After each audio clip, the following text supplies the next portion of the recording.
Praise the Lord.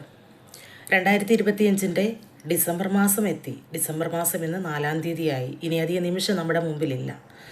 പരാതികൾ പറഞ്ഞിരിക്കുകയാണോ? പരിഭവങ്ങൾ പറഞ്ഞ് വിഷമിച്ചിരിക്കുകയാണോ? സങ്കടപ്പെട്ട് നിരാശപ്പെട്ടിരിക്കരുത്. 2025 12 മാസം കാണാൻ കർത്താവ് നമ്മെ സഹായിച്ചതിന് ദൈവത്തിന് നന്ദി പറഞ്ഞ് മുൻപോട്ട് പോവുക. പുതിയ വർഷത്തിലേക്ക് നമുക്ക് സന്തോഷത്തോടെ കാൽച്ചുവടുകൾ എടുത്തു വെക്കണം. ഇന്ന് ഞാൻ നിങ്ങളുടെ മുമ്പിൽ വന്നിരിക്കുന്നത് നമ്മുടെ ഹൃദയത്തിൻ്റെ വിചാരങ്ങൾ, നമ്മുടെ ഹൃദയ വിചാരങ്ങൾ അറിയുന്ന ഒരു നല്ല കർത്താവ്. നമുക്കൊത്തിരി ഫ്രണ്ട്സുണ്ട്, നമുക്ക് ബെസ്റ്റ് ഫ്രണ്ട്സുണ്ട്, നമ്മളെ മനസ്സിലാക്കുന്നവരുണ്ട്, മനസ്സിലാക്കാത്തവരുണ്ട്. നമുക്ക് ചെറിയൊരു വിഷമം വന്നു കഴിഞ്ഞാൽ നമ്മളോട് പറയും, നിൻ്റെ മുഖം എന്താ വിഷമിച്ചിരിക്കുന്നത്, നിനക്ക് എന്തോ സംഭവിച്ചിട്ടുണ്ട്, നിനക്ക് എന്തോ പറ്റിയിട്ടുണ്ട്, എന്തോ ഉണ്ടല്ലോ. എന്നാൽ അതെന്താണെന്ന് അവർക്ക് കണ്ടുപിടിക്കാൻ കഴിയത്തില്ല. എന്തോ ഉണ്ടെന്ന് അവർക്ക് പറയാൻ പറ്റും. പക്ഷെ നമ്മളെ നന്നായി അറിയുന്ന, നമ്മുടെ നിലവുകൾ അറിയുന്ന, നമ്മുടെ വേദനകൾ അറിയുന്ന നമ്മുടെ ഒരേ ഒരു വ്യക്തി, അത് നമ്മുടെ അപ്പനല്ലാതെ, സ്വർഗത്തിലെ അപ്പനല്ലാതെ മറ്റാരുമല്ല.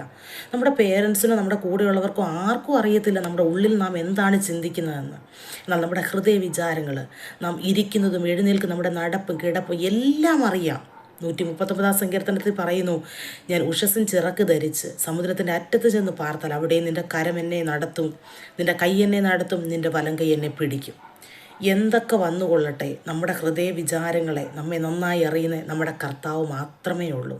അതുകൊണ്ട് നിങ്ങൾ ഇനിയും പരാധീനകൾ, പരിഭവങ്ങൾ, കംപ്ലയിൻസ് പറഞ്ഞിരിക്കാതെ ദൈവം നടത്തിയ വിധങ്ങൾക്ക് ദൈവത്തിന് നന്ദി പറയണം. നമ്മുടെ കൂടെ സഞ്ചരിച്ചവരിന്ന് എന്തിയേ? ഈ ലോകത്തിൽ നിന്ന് മൺമറഞ്ഞു പോയി.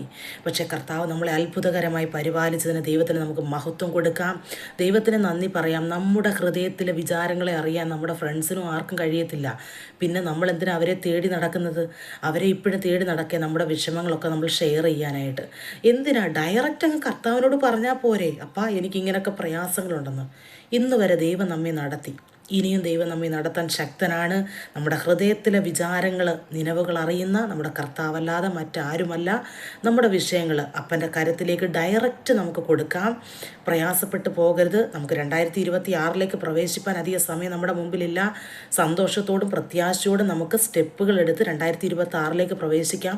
2025 ദൈവം ചെയ്തതിൽ ഉപരിയായി ഇനിയും ചെയ്യാത്ത ചില കാര്യങ്ങൾ നമ്മുടെ ജീവിതത്തിലുണ്ട്.